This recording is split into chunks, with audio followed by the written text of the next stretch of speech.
Peale Pariisi on meil plaanis käia ära ka paaris kohas linna lähiümbruses.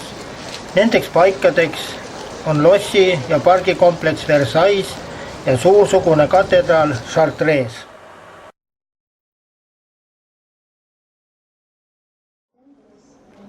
Louis XIV oli Prantsusmaa kuningavõimu absoluutset vägevust kehastava Versailles rajamiseks mitmeid põhjuseid.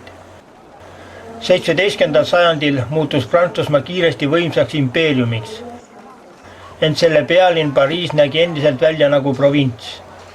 See ei vastanud Prantsusmaa uuele seisundile maailmas. Päikesekuningas Louis XIV, kes ei kannatanud sentimentaalse Pariisi armastuse all, võttis ilma erilise kõhkluseta vastu otsuse rajada uus kuninglik residents. Kogu õukond lahkus tema võimuloleku pikkadeks aastakümneteks Pariisist ning Prantsusmaa ja järelikult ka paljude teiste riikide saatust juhiti sisuliselt Versailles'st. Versailles pidi saama mitte lihtsalt kuninga residentsiks, vaid tema võimu sümboliks ja Prantsusmaa imagoks. Versailles kehastas impeeriumi võimsust ja uut stiili. Barokilembeses Euroopas võitles Prantsusmaa kindlameelselt klassitsistlike väärtuste eest. Ka Versailles palee mõõtmed on hämmastavad. Selle pargipoolse fassaadi pikkus on 640 meetrit, hoone keskel asuv peegelgalerii on aga 73 meetrit pikk. Mõistagi ei valminud kogu hiiglaslik lossiansambel ühe hingetõmbega. Põhiplaani koostas arhitekt Le Vau. Edasi viis ehitustegevust tuntud Pariisi arhitekt Mansart, kes rajas tiibhoonet, alustas lossikabeli ehitust ning osales sisekujunduse loomises. Väikese Trianoni lossi lõi aga Gabriel, kelle käe all valmis ka lossi luksuslik teatrisaal. Arhitektide, sisekujundajate ja skulptorite nimede rida võiks veel jätkata, kuid mõistetavalt mõjutasid lossiansambli kujunemislugu eelkõige selle valitsejad ise. Iga järgmine muutis eelmise tehtud või lisas midagi uut. Ruumide ülesanded ja ilmed vahetusid, kuid nende luksuslikkus ei kahanenud. Üks suurejooneline ruum vaheldub teisega. Pilku paeluvad luksuslikud peeglid, lühtrid, rääkimata mööblist, maalidest, skulptuuridest ja nipsasjakestest.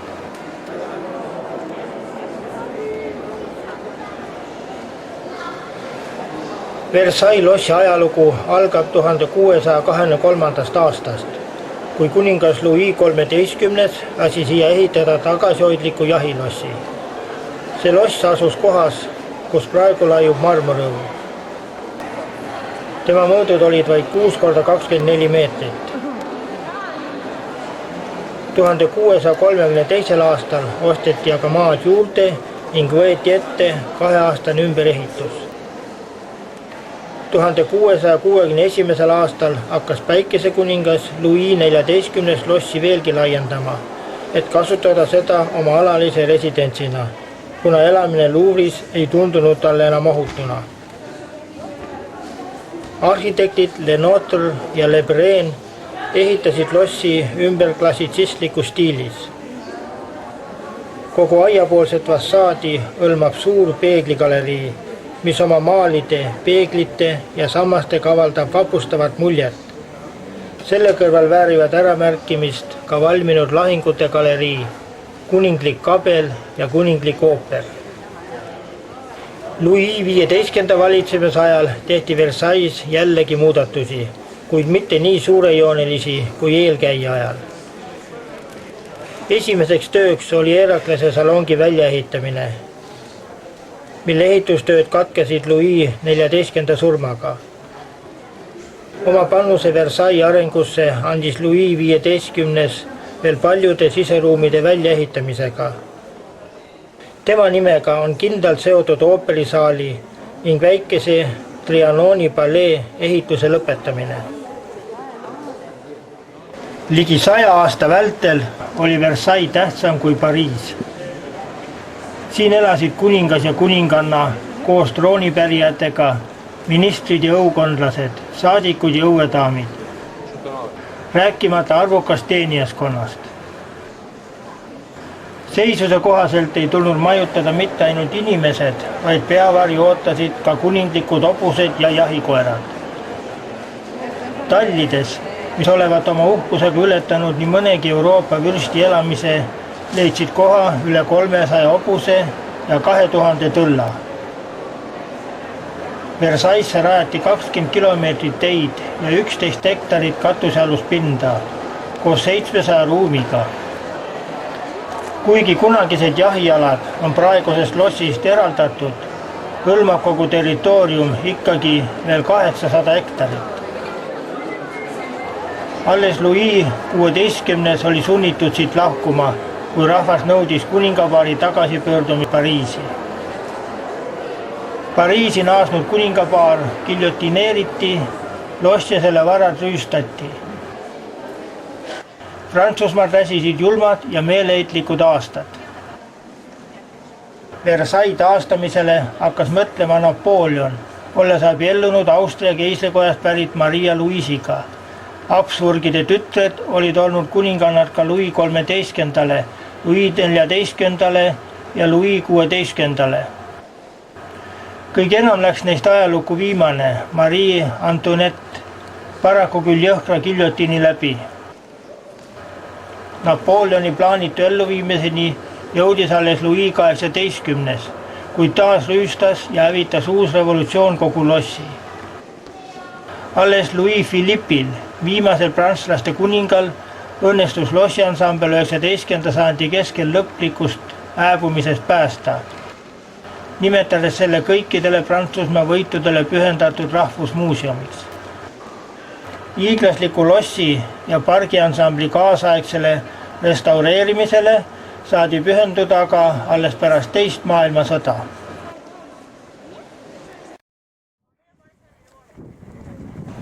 Versailles ennenägematute mõõtmetega park ei jää paleest mitte millegi poolest maha. See oli 17. sajandi inseneri mõtte ime. Versailles pargis on mitmeid väikseid, tagasihoidlikumaid ja ubasemaid paleesid. Siin on palju vaateplatvorme, alleesid ja promenaade. Ka on olemas suur kanal, õigemini terve kanalite süsteem, mida nimetati väikeseks Veneetsiaks. Versailles aiad, nende skulptuuride, purskkaevude, basseinide, kaskaadide ja grottidega muutusid peagi Pariisi ülikute ilgavate õukondlike pidustuste paigaks. Versailles park ja aiad moodustavad koos lossiga ühise ansambli.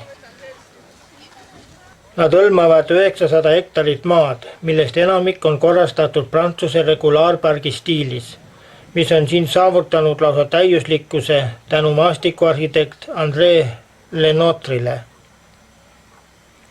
2010. aasta seisuga kasvas pargi territooriumil 350 000 puud. Louis XIV valitsemise ajal oli pargi ala märgatavalt suurem, kuni 8300 hektarit, ning kõigi eelduste kohaselt oli see ümbritsetud piirdega, millesse oli ehitatud 22 sissepääsu.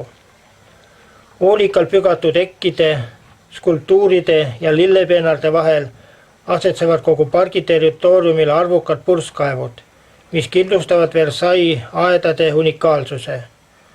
Purskkaevud dateeritakse Louis XIV valitsemise aega ja meie ajani hoiab neid käigus veesüsteem, mis loodi juba enne Prantsuse revolutsiooni.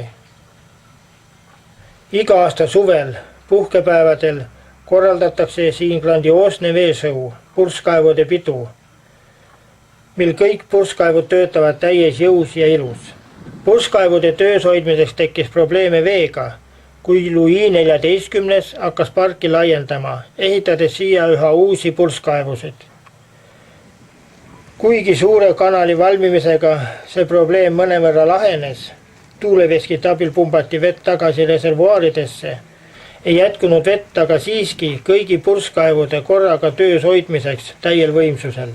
Nii mõeldigi välja süsteem, kus purskkaevude hooldajad viledega signaliseerisid üksteisele kuninga asukohast.